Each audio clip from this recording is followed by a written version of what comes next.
আমি মানবো না, কারণ কোর্টের ডিসিশন মানতে আমরা বাধ্য।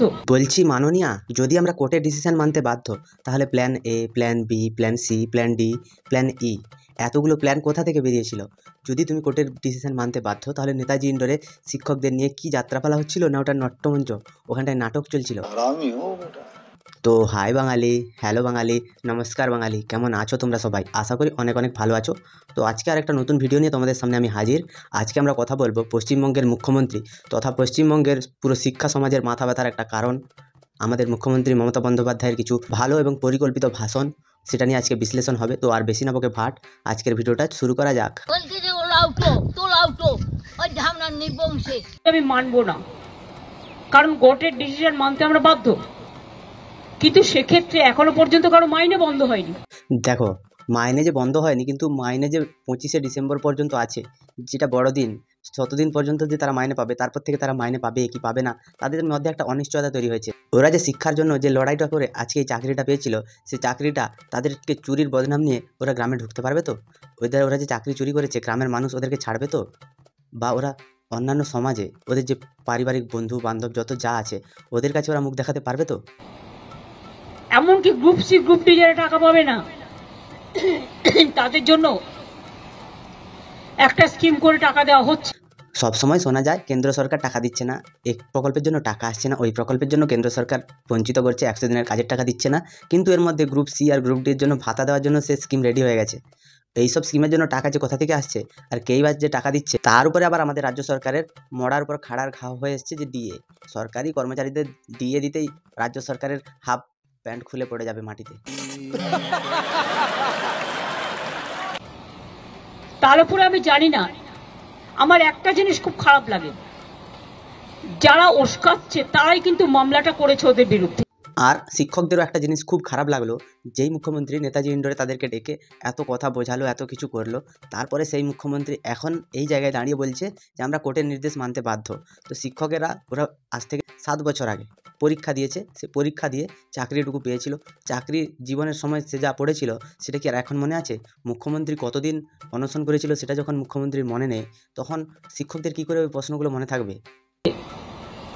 চাকরিগুলো কিন্তু আমাদের জন্য যায়নি।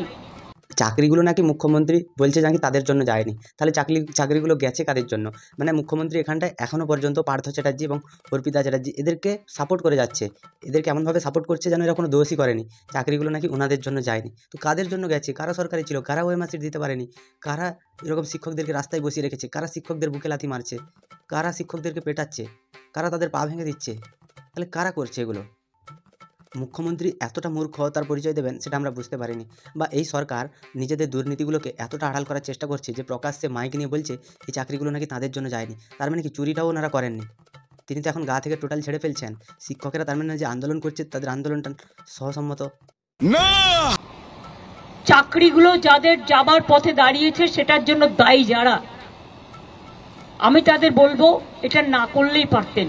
অসম্ভব কথা বলছে যে চাকরিগুলো যাবার পথে দাঁড়িয়েছে যাদের, তাদেরকে বলবো যে এটা আপনারা না করলেও পারতেন। তার মানে দিদি অন্যায়টাকে প্রকাশ্যে মাইক নিয়ে সাপোর্ট করছে। দিদি বলছে যে যারা ঘুষ দিয়ে চাকরি পেয়েছে, যাদের শিক্ষাগত যোগ্যতা এতটুকুও নেই, তারা স্কুলের বাচ্চাদেরকে পড়াবে, তাদের চাকরি না গেলেই পারতো। মানে এটা কত বড় আইনগত অপরাধ! এটা তো হাইকোর্টের, সুপ্রিম কোর্টের এদের অর্ডারকে অবমাননা করা হচ্ছে। আর এই মুখ্যমন্ত্রী যিনি মূর্খ শিক্ষকদের সাপোর্ট করে এত বড় বড় কথা বলছেন, তার মানে তো পুরো নিমকহারাম। শিক্ষকদের যতটুকু যা করতে বলেছে সেগুলো তো সব ভুয়ো। বা শিক্ষকদের জন্য যে লড়ছে, এত বড় বড় কথা বলছে, সেগুলোও তো ভুয়ো। তার দলের মুখপাত্ররা যারা শিক্ষকদেরকে প্রতিনিয়ত গালিগালাজ করে চলেছে, সেগুলোকেও দিদিমণি সাপোর্ট করে গেল। শিক্ষকের যে এতটুকু সম্মান দেওয়ার তোমাদের যে কর্তব্য, সেটা থেকেও তুমি তাদেরকে বঞ্চিত করছো। এতটা ছোট লোক, এতটা ছোট মানসিকতা তোমাদের! তোমরা কি মানুষ না তোমরা পশুর পর্যায়ে পড়ো? এটা হাস্যকর, হাস্যকর, এই দেশের জনগণের জন্য হাস্যকর। যারা চাকরি খেয়েছেন তারাই যদি আজকে, নাটের গুরুরা যদি আজকে তাদের স্বার্থ রক্ষার গুরু হয়ে যায়, সেখানে আমার আপত্তি আছে। এটা তো পুরো ভয়ঙ্কর অভিযোগ। যারা চাকরি খেয়েছে, চাকরি তাহলে সুপ্রিম কোর্টের প্রধান বিচারপতি খেয়েছে, তার মানে সুপ্রিম কোর্টের প্রধান বিচারপতির বিরুদ্ধে তো গুরুতর অভিযোগ জানাচ্ছে। তাহলে উনি যে রায়টা দিয়েছেন সেই রায়ের বিপক্ষে নিয়ে যাচ্ছেন। যারা চাকরি খেয়েছে, তার মানে বিকাশ রঞ্জন ভট্টাচার্য যে অন্যায়ের প্রতিবাদ করলো, তার বিরুদ্ধে এরা কথা বলছে। তার মানে অন্যায় দেখেও বলছে যে তোমরা মুখ বন্ধ করে বসে থাকো। চাকরি যারা করছে বেআইনিভাবে, তারা তোমাদের মাথার উপরে উঠে নাচবে, তারা তোমাদের ছেলে মেয়েদের ভবিষ্যৎ নিয়ে খেলবে, তারা তোমাদের ছেলে মেয়েদের শিক্ষার যে গতি সেটাকে কমিয়ে দেবে, তারা দেশটাকে আরও পিছিয়ে নিয়ে যাবে, সেখানটায় পর্যন্ত দিদিমণি বলছে চুপ করে থাকো। তার মানে দিদিমণি এখানটায় প্রকাশ্যে মেনে নিচ্ছেন যে চুরিটা ওনার সম্মতভাবে উনি পারমিশন দিয়ে চুরিটা করিয়েছেন। এটা আমাদেরকে বুঝতেই হবে। তিনি এটাও বললেন যে আমরা সুপ্রিম কোর্টের অর্ডার মানতে বাধ্য। তারপরে তিনি আরও একটা কথা বললেন যে যারা তোমাদের চাকরি খেয়েছে তারা আজকে তোমাদের পাশে নেই। তার মানে অন্যায়ের প্রতিবাদ করতে গিয়ে তোমরা যে অন্যায় করেছো সেটা সবার মাঝে তুলে ধরে ওরা যে কত বড় ভুল করেছে সেটা দিদিমণি আজকে প্রকাশ্য সভায় রাস্তায় দাঁড়িয়ে প্রখর রোদের মধ্যে কঠিন মিথ্যে কথাগুলো বলে যাচ্ছে। আর এই মিথ্যে কথাগুলো সাধারণ মানুষ যদি এখনও পর্যন্ত বুঝতে না পারে, তাদের ছেলে মেয়েদের ভবিষ্যৎ নিয়ে যারা খেলছে সেটা যদি সাধারণ মানুষ বুঝতে না পারে, তাহলে সাধারণ মানুষের চুড়ি আর শাড়ি পরে ঘরে বসে থাকা উচিত। তবে বিচারটা কিন্তু ভালো করলা না। তাদের রাজ্য সরকারকে বিশ্বাস করা উচিত ছিল। বলছে দিদিমণি তারা রাজ্য সরকারকে বিশ্বাস করবে কি করে? রাজ্য সরকার তো এখনই দাঁড়িয়ে দাঁড়িয়ে মিথ্যে কথা বলে যাচ্ছে। রাজ্য সরকার এখানে দাঁড়িয়ে দাঁড়িয়ে পার্থ চ্যাটার্জিকে সাপোর্ট করে যাচ্ছে, মানে পার্থ চ্যাটার্জির বিরুদ্ধে মিথ্যে অভিযোগ আনা হয়েছে। এটাও দিদিমণি এক্ষুনি বলল। কোনো কারণে পার্থ চ্যাটার্জি যদি এইটা জেলে বসে দেখে তো জেলের খাবার নিয়েও ওখানে দুর্নীতি করে দেবে। পার্থ চ্যাটার্জি এমন একটা মানুষ ছিল যার মাথায় বন্দুক ঠেকিয়ে মাননীয় মুখ্যমন্ত্রী 2021 সালে ক্ষমতায় এসছেন। আমাদের মুখ্যমন্ত্রী তিনি এতটাই দয়ালু যে তিনি চুরিটা দেখেও সবাইকে বলছেন চুপ করে থাকতে। তার মানে তিনি বলতে চাইছেন যে শিক্ষকরা ছাত্রদের ভবিষ্যৎ শেষ করে দিক, যারা মূর্খ শিক্ষক আছে তারাই চাকরি করুক, তারাই থাকুক, আর যারা যোগ্যরা রাস্তায় বসে আছে ওরা সারা জীবন রাস্তাতেই বসে থাক। এটাই আমাদের মুখ্যমন্ত্রীর বাণী। বাহ রে বাহ, কি সুন্দর বাণী। তুমি আমার জন্য আর কতদিন কষ্ট। আমি নিজে ওদের সাথে মিটিং করেছি। শিক্ষকদের কাছ থেকে আমরা মিনিমাম সম্মান, সৌজন্য এটুকু প্রত্যাশা করি। আজকে শিক্ষকদের রাস্তায় নামতে বাধ্য করে দুর্নীতিটাকে আড়াল করার জন্য তুমি শিক্ষকদের বলছো যে শিক্ষকদের থেকে তুমি নাকি সামান্য মান সম্মান এটা প্রত্যাশা করো। তোমরা শিক্ষকদের বুকে লাথি মেরেছো, তোমরা শিক্ষকদের পুলিশ দিয়ে পিটিয়েছো, তোমরা শিক্ষকদের পা ভেঙেছো, যে শিক্ষকরা হসপিটালে ভর্তি আছে তোমরা পুলিশ দিয়ে শিক্ষকদের আঘাত করেছো, তাদের উপরে লাঠি চার্জ করেছো। এখন আরও বলছো যে তোমরা সম্মান চাইছো। তোমরা কি সম্মান দিয়েছো শিক্ষকদেরকে? রীতা জিন্ডরে দাঁড় করিয়ে ওদেরকে বসিয়ে ওখানে এসিতে মিথ্যের কিছু বাণী শুনিয়েছো, সেটাই কি তুমি তাদের সম্মান দিয়েছো? না তুমি 2-4টা ভাতা দিয়ে দিচ্ছ 2-4 জনকে, যাদের চাকরি চলে গেছে তাদেরকেও তুমি ভাতা দিচ্ছ। তার মানে তুমি বলতে চাইছো এই যে টাকা ছুঁড়ে মারছো ওদের মুখে ওটাই সম্মান? শিক্ষার মূল্য তাহলে টাকার কাছে হেরে গেল? রাজনীতির ঊর্ধ্বে থেকে তারা সমাজকে সেবা করুন, বাচ্চাদের শিক্ষা দিন। সবাই সমান নয়, কথাও আমি নিশ্চয়ই বলবো, অনেকে কাজও করছেন। শিক্ষাটা দেবে কি করে? এখানে প্রধান প্রশ্ন হচ্ছে রাজনীতির ঊর্ধ্বে যাক সেটা ঠিক আছে, কিন্তু শিক্ষাটা দেবে কি করে? এই যে 26,000-এর চাকরি বাতিল হয়েছে, যার মধ্যে প্রায় 9,000 জন তারা বেআইনিভাবে নিয়োগ হয়েছে, ওরা কি শিক্ষা দেবে? ওরা কতটা শিক্ষায় শিক্ষিত? মানে লাস্ট বেঞ্চার যদি কোনো চাকরি স্কুলে পায়, সে ছাত্রদেরকে কি পড়াবে যে জীবনে কোনোদিন পড়াই শোনেনি, কোনো একটা বিষয়ের উপরে তার কোনো জ্ঞান নেই? সে সবসময় স্কুলে যেত আর লাস্ট বেঞ্চে বসে চলে আসতো, কিন্তু তার বাবার কাছে টাকা ছিল, সে টাকা তোমাদেরকে দিয়ে চাকরিটা কোনো মতে পেয়ে গেছে। সে কি শিক্ষায় শিক্ষিত করবে ছাত্রদের? আর ছাত্ররাই বা তার কাছ থেকে কী শিখবে? এইগুলো নিয়ে অনেক বড় বড় প্রশ্ন আছে। এখনও তুমি শিক্ষকদের থেকে মান সম্মান চাইছো? তোমাকে আর সম্মান করবে? ঠিক আছে তোমায় সম্মান করবে, তুমি কি পারবে বিনা পরীক্ষায় তাদের চাকরিগুলো ফিরিয়ে দিতে? তোমাকে দিলে তারা সম্মান করবে। এই সম্মানটা তোমার পাওয়ার যোগ্য তুমি যদি এটা করতে পারো। আপনার বুদ্ধি ভালো। তাদের সম্বন্ধে আমাদের কোনো অভিযোগ নেই, যারা আন্দোলন করছেন তাদের সম্বন্ধে আমার কোনো অভিযোগ নেই। আজকে তৃণমূলের প্রকাশ্য চুরির জন্য যে একজন শিক্ষকের চাকরি চলে গেল, তাদেরকে মুখ্যমন্ত্রী বলছেন যে তোমরা যে আন্দোলন করছো সেটা বেআইনি, আর যারা স্কুলে যাচ্ছে তারা আইনিভাবে হাঁটছে। তাহলে ঠিক আছে দিদিমণি, তুমি যে এতদিন সিঙ্গুরে জমির জন্য আন্দোলন করেছিলে সেটাও বেআইনি, কারণ তুমিও রাস্তা আটকেছিলে, তুমিও বন্ধ রেখেছিলে, তুমিও সব কিছু করেছিলে। আমাদের জ্ঞান এতটুকু হলেও পড়েছিল যে একটা আন্দোলন করতে গেলে সব কিছু ব্যাহত হয়। একটা শান্তিপূর্ণ আন্দোলন যখন করেছিল তখন পুলিশ তাদের পেটে লাথি মেরেছিল। এখন যখন বিকাশ ভবন অভিযান করছে, তুমি এখন রাস্তায় দাঁড়িয়ে ভাষণ দিচ্ছ যে কোর্টের অর্ডার আমরা মানতে বাধ্য। তো এতদিন ধরে নাটক করার কি আছে? কোর্ট তো বলেই দিয়েছে যে ওনাদেরকে পরীক্ষা দিতে হবে, তোমরা কেন রিভিউ পিটিশনে যাচ্ছ? ওরা যদি বাই চান্স ওরা যদি গ্রাহ্য না করে তোমরা কি করবে? তোমরা এই শিক্ষকদের চোখে চোখ রেখে কথা বলতে পারবে? এখন যে বলছো তোমাদেরকে সম্মান করতে হবে, কেমন করে সম্মান করলে তোমরা তাদের চাকরি ফিরিয়ে দিতে পারবে? এগুলো নিয়ে অনেক বড় বড় প্রশ্ন থেকে যায়। আমার অভিযোগ একটাই, কাউকে আটকে রাখা জোর করে যায় না, রাস্তা অবরোধ করে মানুষের ক্ষতি করা যায় না, এটা কারো কাজ নয়। তুমি বলছো যে রাস্তায় আন্দোলন করতে না, রাস্তা ছেড়ে আন্দোলন করতে, তাহলে কি তুমি শিক্ষকদের বলছো তারা তাদের ঘরে থেকে আন্দোলন করবে? না তারা ব্রিগেডের মাঠে গিয়ে আন্দোলন করবে? তুমি কি চাইছো? তুমি যেরকম বলবে ওরা সেরকম করবে। শুধু তুমি তাদের কথা দাও বা তুমি একটা স্ট্যাম্প পেপারে লিখে দাও যে আমি পশ্চিমবঙ্গের মুখ্যমন্ত্রী মমতা ব্যানার্জি বলছি সবার চাকরি আমি নিজে দাঁড়িয়ে থেকে ফিরিয়ে দিব, তখন তারা ব্রিগেডের মাঠে রোদে বসে আন্দোলন করবে। কথা দিচ্ছি। কত পাতেলা। এবং এতে বাইরের লোকেরা আছে। টিচারের সংখ্যা কম, বাইরের লোকের সংখ্যা বেশি। যদি এখানে টিচারের সংখ্যা কম এবং বাইরের লোকের সংখ্যা বেশি হয়ে থাকে, তাহলে যেই কজন লোককে পিটিয়েছো সেই কজন লোককে পেটানোর বদলে বাইরের লোককে চিহ্নিত করে পুলিশের উচিত ছিল পেটানো। আর যদিও বাইরের লোক বেশি হয়ে থাকে, তাহলে যাদের নামে কেস করেছো সেগুলো বাইরের লোককে অ্যারেস্ট করো না। টিচাররা তো বলছে যে তোমরা বাইরের লোককে অ্যারেস্ট করো, টিচারদের নামে কেন কেস করছো?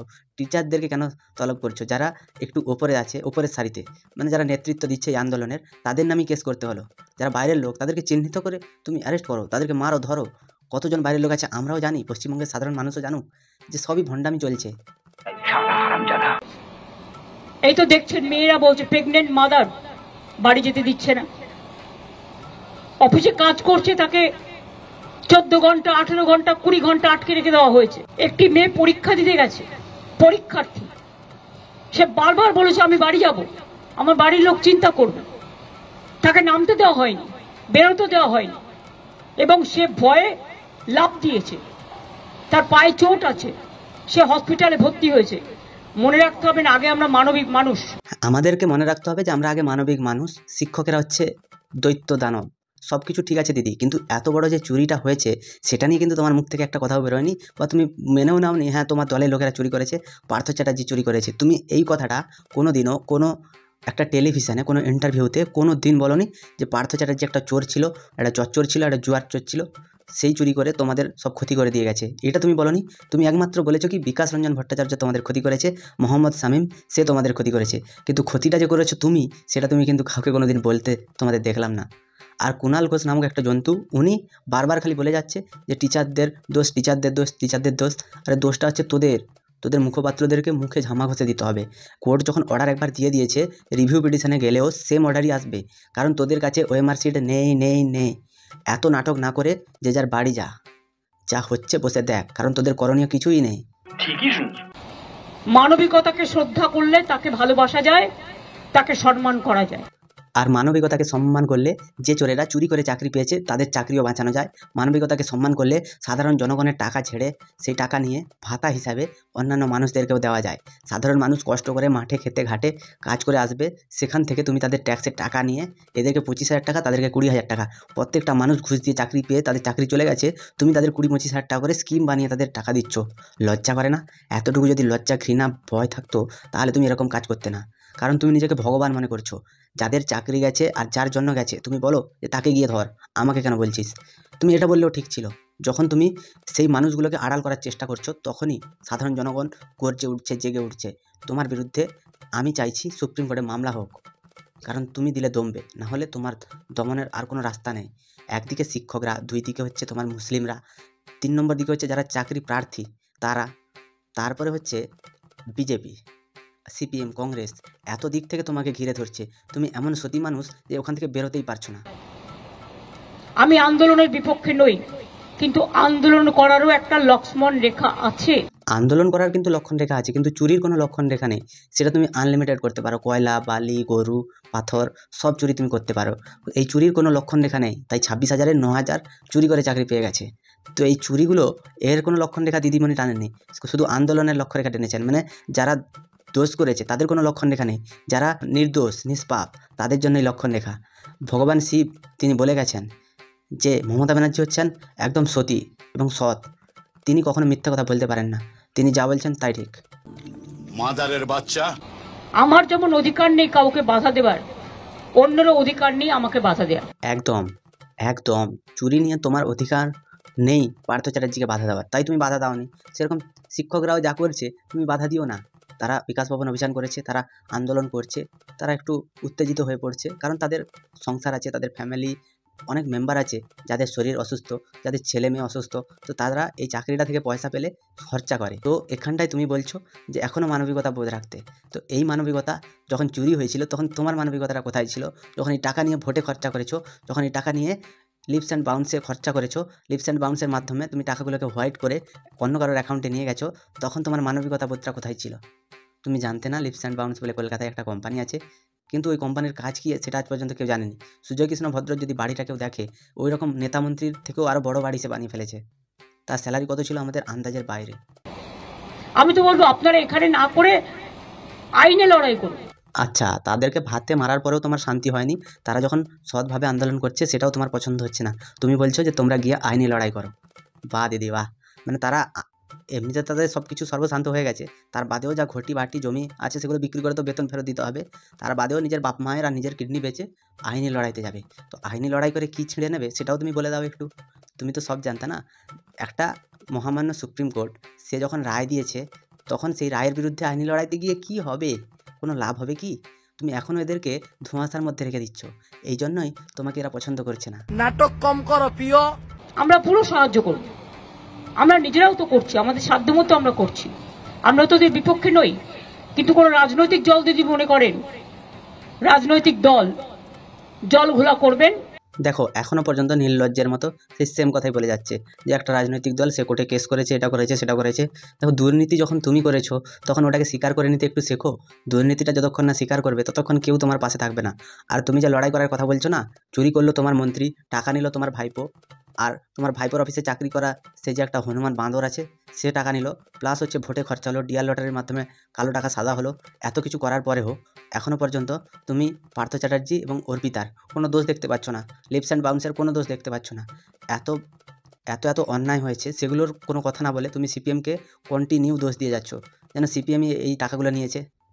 তাহলে সেই রাজনৈতিক দলকে আমার কোয়েশ্চেন থাকবে, কোর্টে গিয়ে কেসটা তো আপনারা করেছিলেন, এটা করা কি ঠিক ছিল? জাস্ট এই পর্যন্ত। মমতা ব্যানার্জি কোর্টের কথা মতোই সব করেন, আইনগতভাবেই সব করেন। আইনগতভাবে তিনি চুরিটাও করেছেন। এই চুরির আইন ভারতের সংবিধানের কত নম্বর ধারায় লেখা আছে সেটা জানা নেই। যে কোনো একটা নিয়োগ হলে সেটা সবার কাছ থেকে টাকা তুলে তুলে নিয়ে সে টাকাটাকে ভোটের বাজারে খরচা করা যাবে, এইগুলো নিয়ে মুখ্যমন্ত্রী পিএইচডি করেছেন। কিন্তু কোন আইনে লেখা আছে সেই আইনটা এখনও মনে হয় তৈরি হয়নি। দিদি মনে হয় ওটাকে বিধানসভায় পাস করানোর জন্য উঠে পড়ে লেগেছেন। তো আর একটা কথা আমি বলতে চাই, যে যেই সব শিক্ষকদের নিয়ে আজকে আলোচনা সমালোচনা হচ্ছে, তাদের শিক্ষার নখের কোণার যোগ্য এরা নয়। কারণ এদের শিক্ষাগত যোগ্যতার মান কতটা সেটা নিয়ে পশ্চিমবঙ্গের মানুষের মনে সংশয় আছে। এই সংশয়গুলো তখনই কাটবে যখনই এই মানুষগুলো অ্যারেস্ট হবে এবং তিহার জেলে বন্দি থাকবে। এদেরকে তিহার জেলে বন্দি না করা পর্যন্ত সাধারণ মানুষের আর শিক্ষকদের শান্তি থাকবে না। মুখ্যমন্ত্রীর এই দয়াশীল আচরণ এবং অন্যের ঘাড়ে দোষ চাপানো তোমাদের কেমন লাগে তোমরা একটু কমেন্টে জানিও। যদি ভিডিওটা ভালো লাগে তাহলে লাইক, কমেন্ট, শেয়ার এবং সাবস্ক্রাইব করে দিও। পাশে থাকা বেল আইকনটা প্রেস করতে একদম ভুলবে না। সবাই ভালো থেকো, সুস্থ থেকো, সাবধানে থেকো। দেখতে থাকো বাংলার কুঁড়ে ঘর।